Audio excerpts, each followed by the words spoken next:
Yeah, no one knows that. I just mentioned it right now. My favorite boot is, yeah, I left, I wouldn't have known, or even probably became a bootmaker. They eventually understand it later.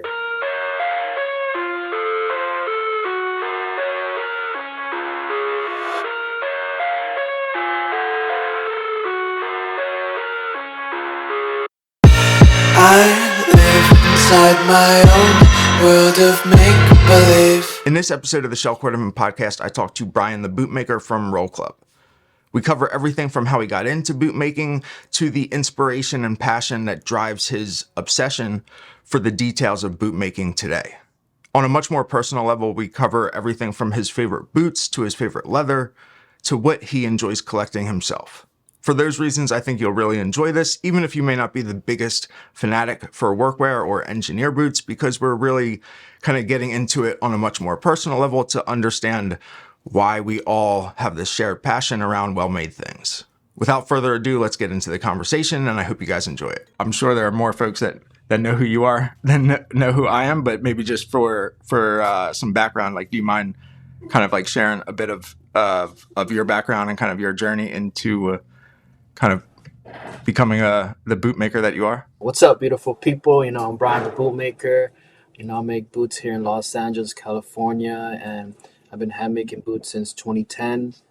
Um, I have a deep passion for making boots and just learning the craftsmanship and design behind it. I started as actually a sneaker customizer. And back in high school, I used to be a sneakerhead and collect a bunch of Nike SBs and Jordans. And from there, I started customizing for my friends. I started painting on sneakers and taking them apart, adding denim and all types of fabrics on shoes. And eventually, I decided to venture off and get more creative. And I was at a cap, and I was just asking my grandma, like, oh, I'm just looking for these materials and these threads, but I don't know where to find them. And she actually just told me, oh, just go down the street. There's a shoe repair shop, and maybe they can help you and find what you need. And that changed my whole perspective in the world of shoes and sneakers. I entered a world where people were repairing shoes, and I didn't even know people do that. At that age, I didn't even know that even existed. And I was just fascinated because I was like, wow, this is like the origins of footwear, you know? And that's where I met my teacher. And, I just asked him if I could just watch him work. And slowly from there, I started to appreciate the world of craftsmanship and understand what is quality and durability. And I made a really good friend, a lifetime friend, and we became best friends. And then he just showed me his world, and I just gravitated to the world of boots. How long have you been doing? How long, like, for Roll Club? I don't even know if you mentioned it, but Roll Club, that's uh, the name of your like boot brand, right? Yes. So how long have you been specifically like doing that? Well, Row Club started in 2010. You know, that's when I officially decided to start learning the craftsmanship of boots. And in 2014, that's when I actually released my first pair of boots, which was an engineer boot. There's a unique like aesthetic that come from all of your boots that I think is different than most everything else that's out there. So just like from a standpoint of either like the lasts or the leathers that you choose or the patterns, like however you think is the best place to like start and kind of explain like how you either have been inspired for a particular pair or style, or just how that like inspiration process like works for you. I get my inspiration from boots in the past that I've, resold or deconstructed. But I think what sets Row Club apart is for each design, I really dig into my story or my life, and I add details and designs that make sense to my story. For example, like if you look at a pair of Roll Club Underdogs, you know, I decided to put a backstay that is shaped like a Coke bottle, because my teacher likes to drink Coke. I tell him stop drinking Coke, but he keeps drinking. But still details like that, or if you look at the counter on the engineer boot, like I really I really push forward to always in any angle when you look at my boot, it always has some type of proportion and it looks just aesthetically pleasing. So if you look at the engineer boot, the inside part of the counter is squared shaped. I mean round shaped, and the outside where the buckle is squared shaped. It's because when you last the boot, it changes the two curves, so it has two different aesthetics, and the outside of the counter is longer on the outside than the inside, and I did that on purpose, so the buckle looks nice and proportional. It's and the height of the vamp is just I'm really get like you said, like you tend to get really nerdy when it comes to all these details, but eventually it pays off, and I've created something that I'm really proud of. It's not like you plug in a design and the computer shoots it out. You can always tell when a computer makes a design for you, but when you can actually make the boot, I feel like being a bootmaker also has helped me design better because I know the limits of a pattern where it's still functional and it's still aesthetically pleasing. Yeah. And if it's like weird to kind of like stare at my face and the boots at the same time, I'll move them out of the way. But I think it's like really interesting to hear. So that's definitely like really interesting, especially like hearing just how like intentional I think like every aspect of the pattern is, and of the actual like lash shapes and the proportions of the different parts of the boot. Not that um not to make it sound like maybe the majority of folks out there kind of like undervalue it, but I think sometimes that's one of the things that you kind of appreciate more the longer that you've had a passion or had this passion, is just that like most of the details are not just the result of something happening, but it's like a very intentional choice and style and decision by the pattern maker, the boot maker, that it all comes together to kind of create just a very well balanced, overall, like the sum of the parts are greater than any of the one individual part. And it's sometimes hard to appreciate just how much goes into each individual piece of it. Yeah, definitely. Yeah. Uh, I just feel that what helped me the most is being able to make a boot from scratch. I think that's what really helped me in my design because I can really be hands on and tweak anything that I want and understand the basic tools. And once you understand all the basic tools and the principles of a pattern making, then the sky's the limit. You know. Yeah. And the no, I was gonna say, you've got my and I can share my screen. Maybe we can find this together. The you had mentioned like a Coke bottle in the back of like the Yeah. underdogs. Is that Hmm. Yeah. No one knows that. I just mentioned it right now. so like where I was trying to find like a picture of where Oh, it's the back of the. You probably won't. It's hard to find a back shot of an underdog. that's really interesting. It's I'm sure like most people are now going to be like looking at their underdogs trying to Underdog. trying to find like the Coke bottle there. Yeah. I think that's what it is. Like I really try to be confident in my story and believe that what I create is cool. That's all it is. Or yeah, let's just stick with boot. Is there a particular boot or a model that of yours that is kind of either like a favorite of yours or just kind of has uh like a little extra special spot in your either like collection of like a personal boot or just in the of the models that you offer? Well, my favorite personal boot will probably be a pair of old Chippewa engineers that my teacher relasted and resold for me. And he gave me those pair of boots like in 2013, and he gave it to me as a goodbye present because he was going to go back to Mexico, and he was like, oh well, this is the end of the road for me, I've done my duties here. I'm going back to my homeland.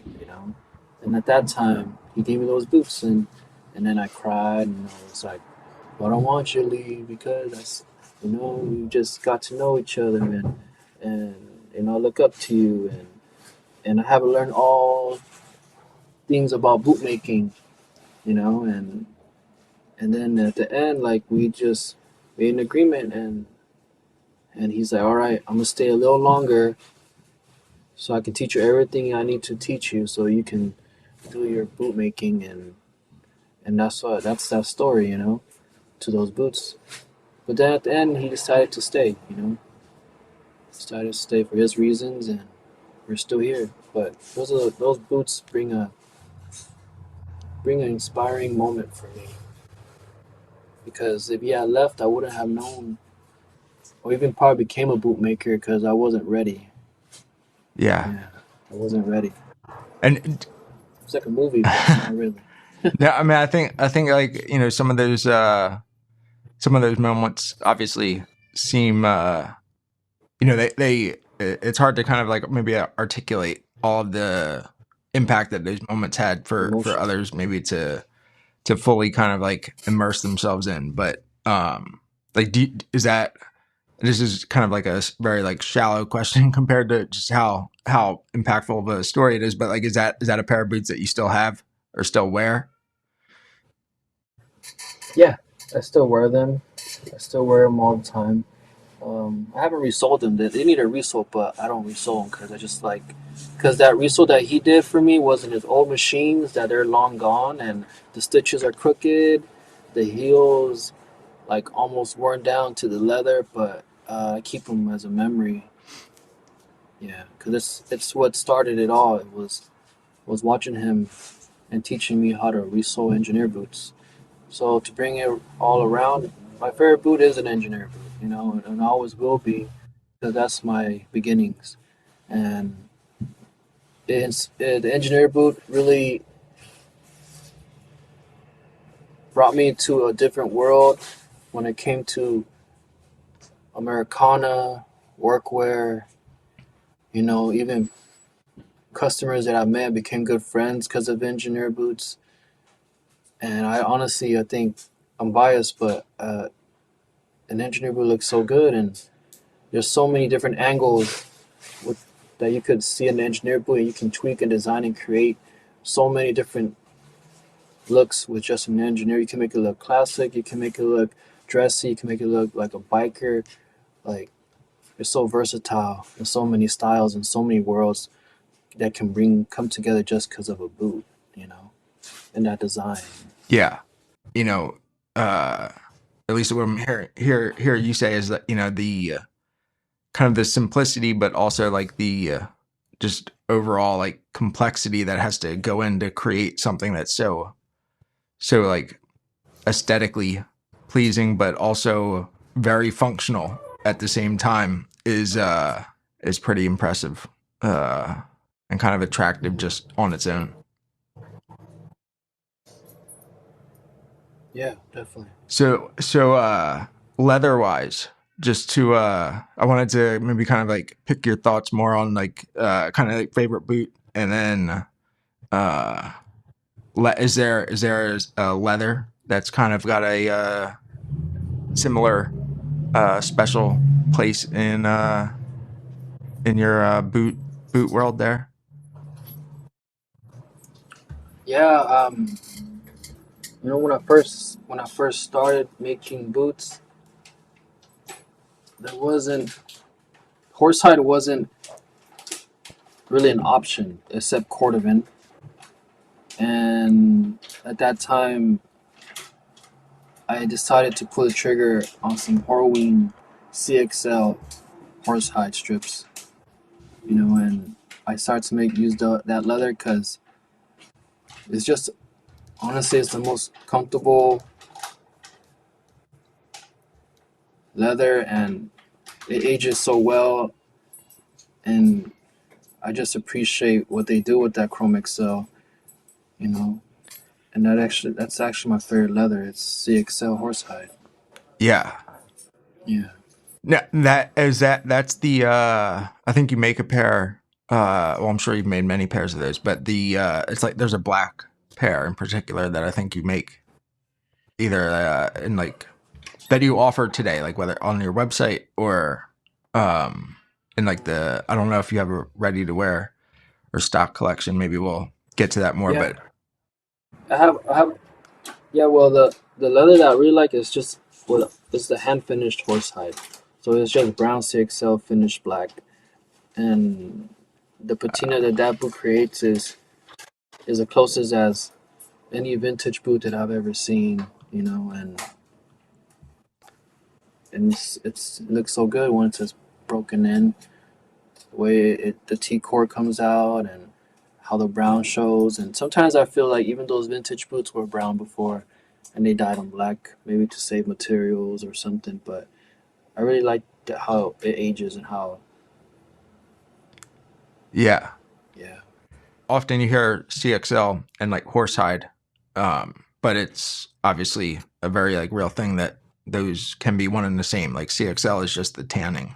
It doesn't necessarily Hmm. mean that it can't be on a horsehide. Like a lot of the pictures that I've seen where like the heels of maybe a similar pair of like your black engineer boots are just like really beat up and kind of have that brown starting to come through on the heel and on. Yeah, if you click the next picture, I think it's a Let aftershock me of the engineer once it ages. ah yes, that's it. Yeah, yeah, that's the hand finished horsehide. Yeah, that CXL. is that's beautiful. So actually, I want to let me go back here real quick because one of the things, the can you and I'm kind of like jumping around a little bit, but can you explain like what this is? This line? Oh, that line on the vamp is called a toe track, and you can find it on many vintage engineer boots or any pull-on boots that were made in the past because it goes through this machine called a crimping machine, and the crimping machine stretches the vamp and creates this moon shape on the vamp. So when people last it on the machines or by hand, it's already shaped for you. So it's more easier and more pliable to work with. And it wasn't on purpose, but I decided to do it on purpose just to have that aesthetic. And I love how it ages over time, and it really creates like this classic, iconic look that I just love on all engineer boots that I used to resell in the past. So throughout like my time of repairing engineer boots, I slowly was kind of building my dream boot, and then eventually I decided to pull the trigger and design my own.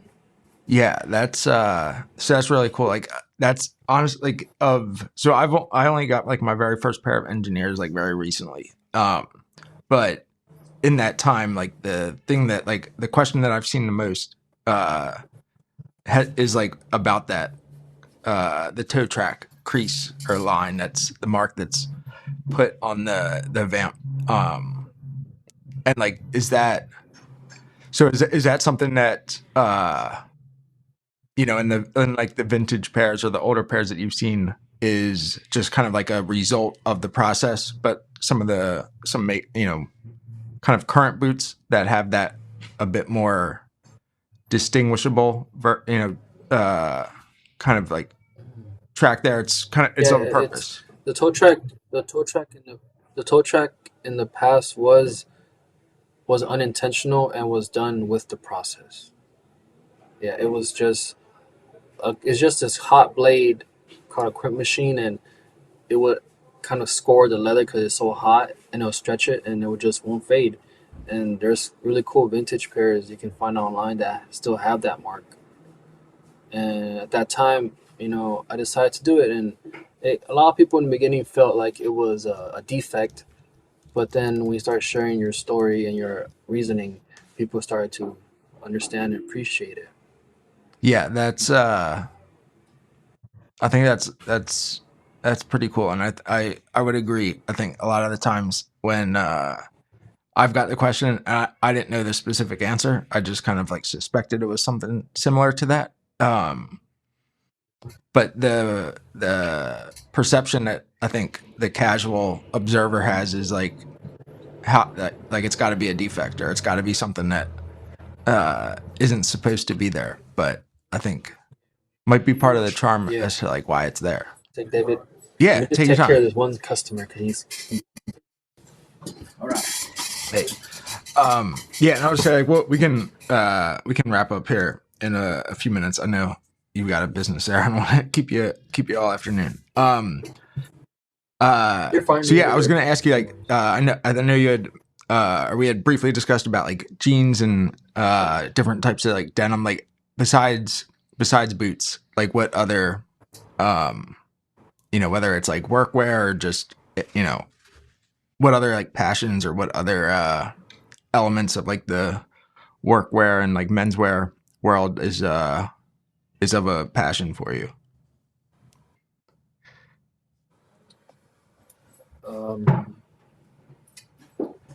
Well, I enjoy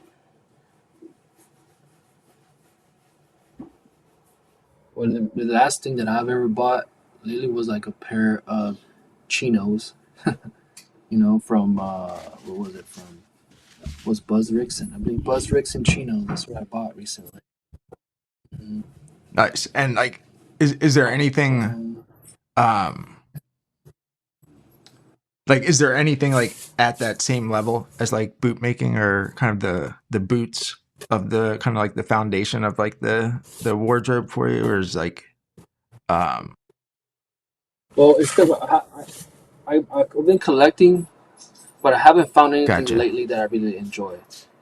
But I really like my favorite pieces of clothing is probably like I have like a vintage, like not vintage, but it's old. It's like a tenderloin brown speech jacket, and that was made by the same founder that created Atlas Clothing Okay. or Time Worn Clothing, Yeah, I if think you heard of so. them. And he's a really good workwear designer and I really appreciate his attention to detail. Um, Someone else that I feel is really doing really good work is like Bryceland and Co. Like I really like Ethan's creativity and all his attention to detail to his jackets and even to the small woman labels. Um, what else do I have? Like RL made really cool stuff. Like my favorite piece is like their grizzly jacket from like back in 2000. It's like way back. Um, what else is there?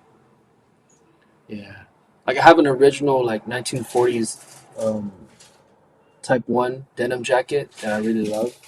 You know, um, Yeah, it's interesting because like I guess like customers don't maybe like see that side of you, right, like they're kind of always like well, I used to post a lot. Like I used to post like my outfits and here and there, but then I really been focused on my own yeah. business, my boots and my work. Yeah, but maybe I should start a page to showcase and maybe get into the community of workwear because I really love it. I really appreciate a lot of. I got a bunch of like half built jackets that I love. Well, the pants that I daily wear is like a 1947 LVC. You know, um, I love salt and pepper pants. Yeah, I love fedoras. I love like this is a vintage a Brent fedora. And Hmm. like do you have a hat collection, or you just have like Yeah, I actually have like five hats. All like I actually got a hat made by a local brand, Los Angeles brand. They've been making hats for like movie sets and actors for a long time. And it's always interesting just to kind of like hear and see like what like what things the people that you're passionate about, like what they are passionate about. Mhm. Yeah, yeah. I see what you mean. Like, I can't tell you all the brands that I like, but I can tell Yeah. you why I like them. You know, like I love a really good chambray shirt with a chin strap.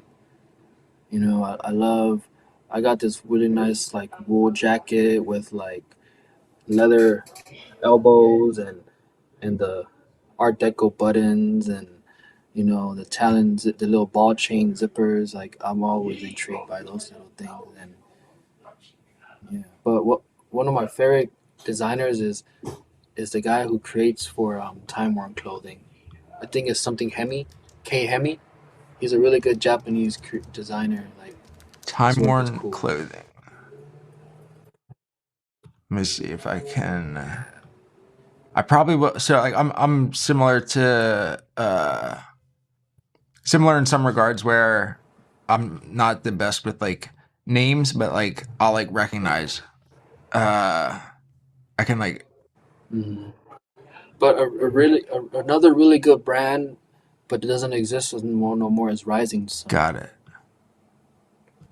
Rising Sun's a really cool brand, and the designer Mike Hoddes, his attention to detail to that whatever he created that time was like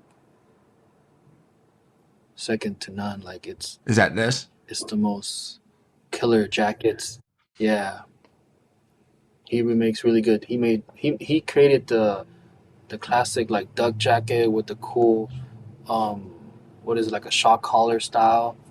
Yeah, like that time like the short jackets were he got it spot on, like the proportion, the pleats, his own details. Like I really admired that work. Yeah, the Hmm.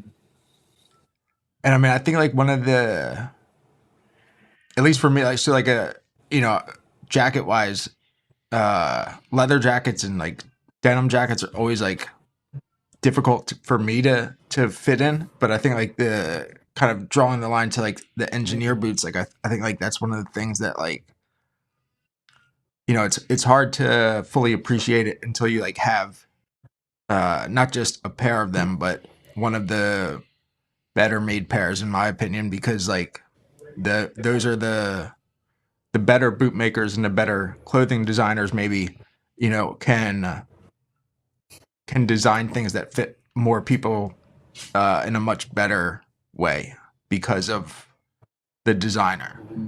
Watch like I see what you mean. Yeah, like for example, look up Bryceland and Co.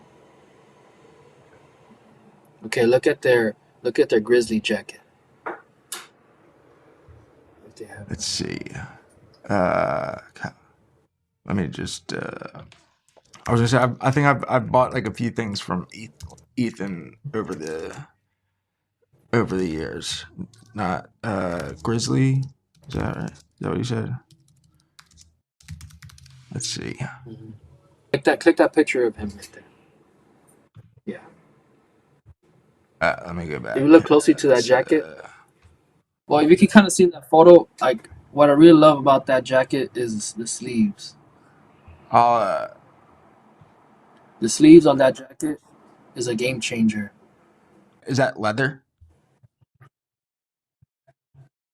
Yeah, it's leather, but it's the cut of the jacket. If you could see, it doesn't look boxy because I'm not sure the right term for the pattern, but you could see how the sleeve starts all the way from the neck all the way down to his wrists because that means it's Here we really go. a fluid silhouette, if that makes sense. Because you know you Right usually here. you have that little stitch on the shoulder, but he decided to do it all the way to the neck. So that right there is a game changer because it's so comfortable, and I just love the clean look. You know, I like that attention to Yeah, and it's hard detail. to Yeah, you know for like the it's hard for like it's a the one piece. casual observer to like sometimes like not even just the casual one but like you know it's hard for even someone like you know like me to notice that like maybe like that's the reason why it fits differently, and I think that's like it's Hmm. you know it's the details like that that kind of make uh you know kind of draw us in to some of these like better made products. Yeah. Yeah, Yeah. it's pretty cool.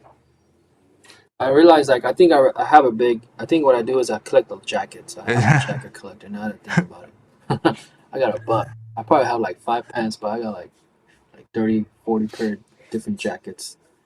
You know, but it sucks because it's too Yeah, sunny it's out here in California. like that's part of like why you're attracted to it is because like you don't kind of get to maybe enjoy them as much as you'd otherwise would. Yeah. Oh, you want what you can have in a way. Yeah, maybe that's some trauma. I don't know. So just to uh kind of like wrap up here because I know I've already kept you for a while, but I wanted to ask you like for and we'll kind of I'll share like your website and YouTube channel and all that kind of stuff, but like do you still like in your shop do you still do like shoe and boot repairs for like any like you know as like a cobbler, or is it just for roll club, or how does that work? Oh, well, yeah, we make boots here from scratch, and we also repair any boots that you want. And I also make bespoke work. Like people sometimes send me their own ideas, and I can create them from scratch for them as well. Yeah, so I do accept boot repairs Awesome. from any brand. It And doesn't I matter. assume is the address for your shop, is that on your website, I assume?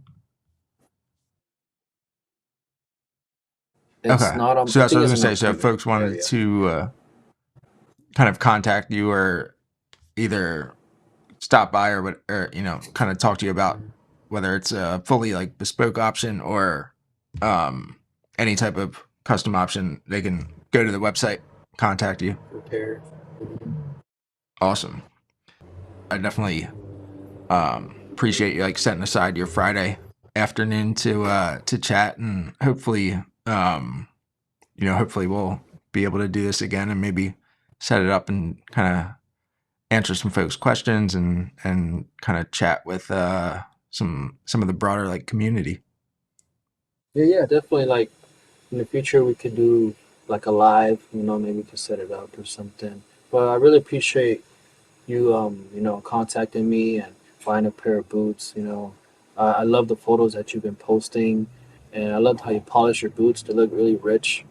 And I love the aesthetic that you created for your Instagram. It's very warm and fuzzy. It's very it feels very intentionally like care. And I respect that. You know, yeah, That's awesome. I appreciate that. Yeah. yeah. If No, there's one thing that that I could be accused of by my wife or anyone is paying too much attention to my shoes and boots. oh yeah. But that's How many pairs do you own? it's not as many as you would think, just because um boots are like under 10 and like total is like under 30. It was definitely like more and it could be like way more, but I'm kind of in the mode of like if I haven't worn it, even if I like love it, like I have to like sell it because I want to have pairs that like get worn, and sometimes you could like love a pair but you just don't wear it, and I'd What's rather your favorite pairs so far? of just in general. Like at the boot that you always end up wearing. So like right now it's honestly like either it's the two pairs of engineer boots, but I feel you know it's only been like a couple months, so like I could just I have to Yeah, probably like normalize that out. One of my favorite so in the summer it's like loafers, and like in the winter it's now become like engineer boots. Like if I'm if we get back into the office, like you know more right now I'm kind of like half and half, so you know that may change, but it's like anything that I could just like pull on or slide my foot into that looks really good, and I could wear it with jeans or like dress pants. What's your favorite loafer? It's a where is it? It's a color 6 shell Cordovan full strap penny loafer from Full strap penny from loafer. a shoemaker, Acme shoemaker. Let me see if I can. I mean, I got it. It's back there, but I would Mhm. let me. You know what? Let me just grab it real quick.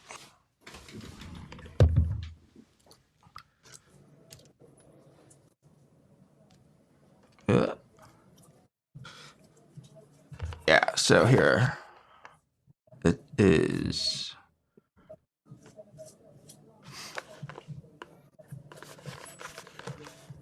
So it's just like a classic like round toe, and it's got like the full strap that goes kind of all the way from like the outside of the waist all the way around to the inside. Just Why do you like the full strap?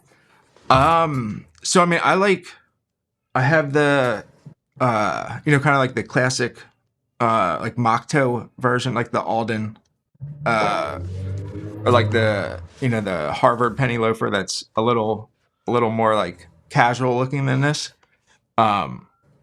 I like them both equally. The reason that this is my favorite is just because like the fit and the color is just like a very like versatile pairing of the two. Where like Is that your best fitting loafer? yeah, so this is made to measure pair that I got done, and it just kind of like fits and always has fit like a glove.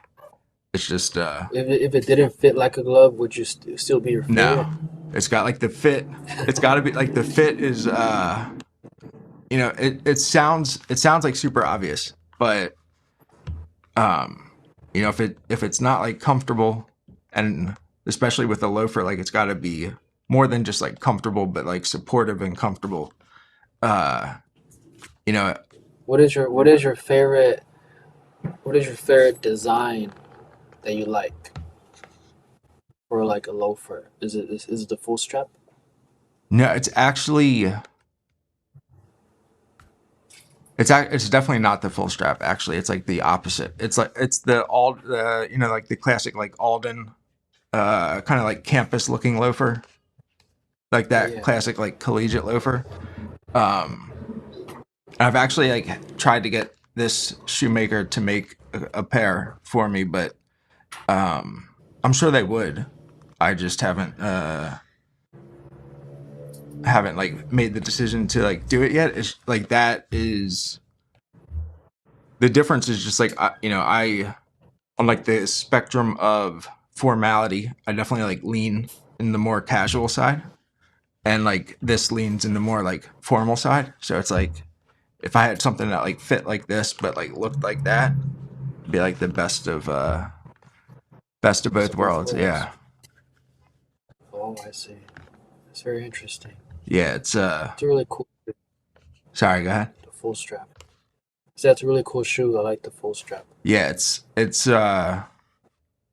I just think it's like very, even though it's like a little dressier, like I still think it's like just very well like balanced and like very like Yeah, proportional. yeah. That full strap makes it a little less dressier.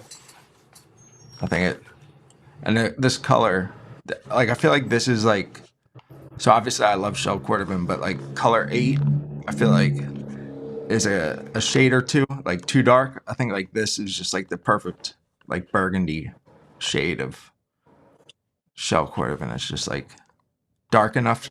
Do you like how it has different I tones love it. of burgundy on it? Yeah, I think and I think like that's why like the darker shell like works well in some instances, because like if you had like whiskey and you have like two like strikingly opposite directions of whiskey, then like that would like kind of like be very overly vibrant, and I feel like that's a little bit harder to come accustomed to. But like I think like part of what I love is just like how it has a very like high luster, like the shell does, but it's not like a like super loud shine. It just has a very like natural luster and like sheen to it that you can almost like see through the color. It's kind of like translucent in a way.